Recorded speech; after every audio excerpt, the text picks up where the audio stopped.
تعالى، قضية خطيرة جدا. ففي الشكوى الآن من الله مش إلى الله، أن الشكوى إلى الله عبودية، الشكوى إلى الله عبودية ذلة قربة، إنما الشكوى من الله نعوذ بالله منها، ونسأل الله أن يثبتنا على الإيمان به حتى نلقاه. سيدنا يعقوب على نبينا عليه الصلاة والسلام لما أولاده رموا يوسف في الجب قال عبارته الجميلة، قال إيه؟ فصبر جميل. قال فصبر جميل والله المستعان على ما تصفون. يبقى قدم الصبر اهو، ومع ذلك شكى إلى الله، قال إنما أشكو بثي وحزني إلى الله. يبقى الشكوى إلى الله شكوى الأنبياء، ما تنافيش الصبر أبدا ولا تنافي الإيمان. طب سيدنا أيوب ده جبل من جبال الصبر، ده أيوب ده جبل من جبال الصبر، اللي لما يذكر الصبر لازم نذكر أيوب على نبينا عليه الصلاة والسلام.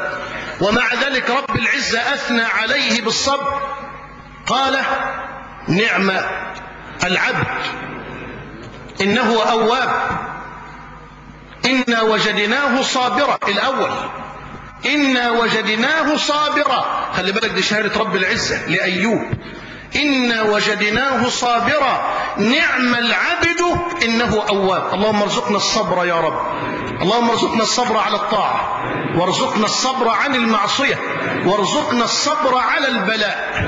أن الصبر 3 أقسام، وده مش موضوعنا الليلة دي. صبر على المأمور، وصبر عن المحظور، وصبر على المقدور، وله 3 مراتب: صبر بالله، وصبر لله، وصبر مع الله. ومعناه حبس النفس عن الجزع، وحبس اللسان عن الشكوى، وحبس الجوارح عن المعاصي. بس حبس اللسان عن الشكوى اللي هي ايه؟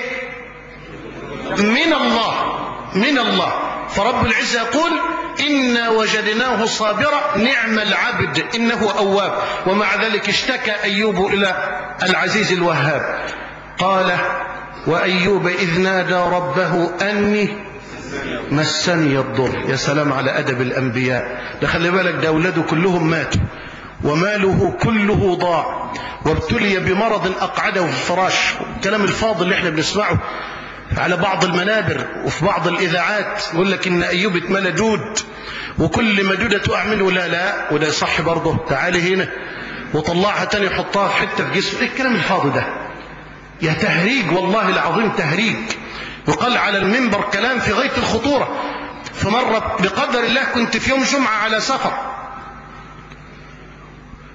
والأهل معاه، قلت لهم والله ولد نفسي أسمع أنا، يعني كل جمعة أنا اللي بخطب، نفسي أسمع أنا خطبة. فندخل نصلي، دخلت ولقيت راجل على المنبر الله يسامحه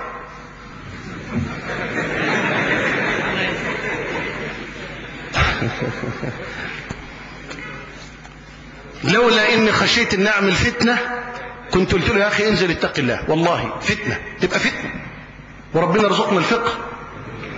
الراجل بيتكلم بالبلد على المنبر كانه على المصطبه بتاع جد السيد في البلد، شيء غريب جدا.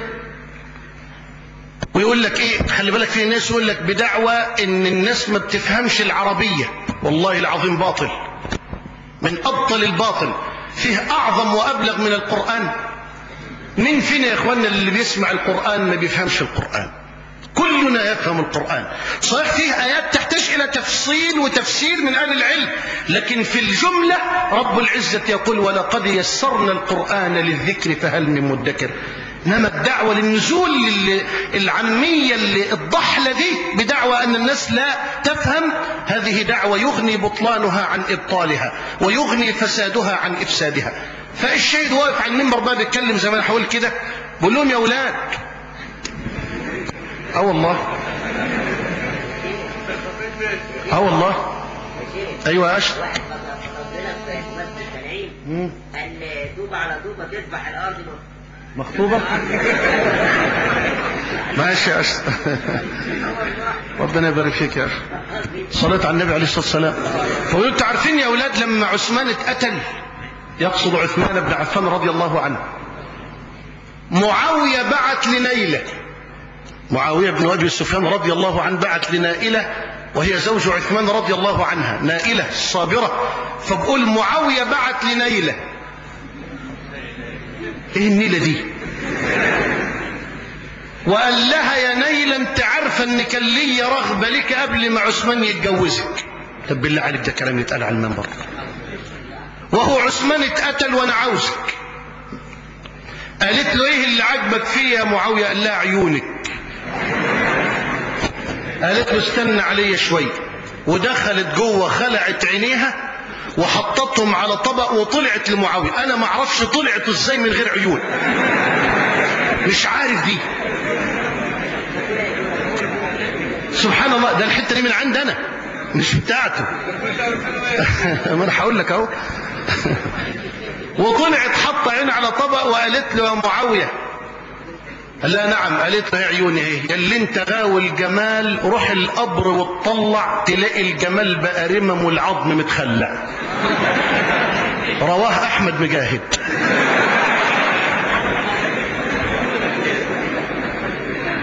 طب بالله عليك ده كلام اتقال على المنبر؟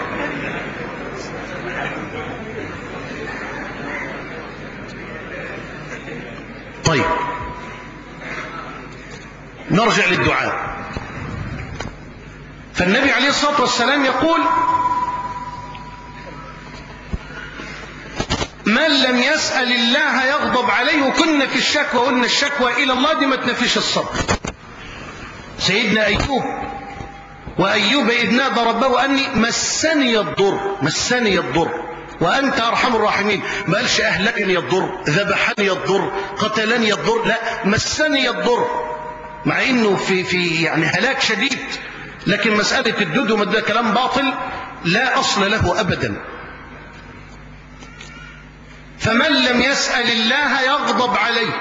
وخلي بالك من الحديث الجميل قوي ده قوي، رواه أحمد وأبو داود والترمذي بسند صحيح من حديث سلمان رضي الله عنه أن النبي صلى الله عليه وسلم قال إن الله تعالى حيي كريم يستحيي إذا رفع الرجل إليه يديه أن يردهما صفرا خائبتين أو صفرا خائبتين.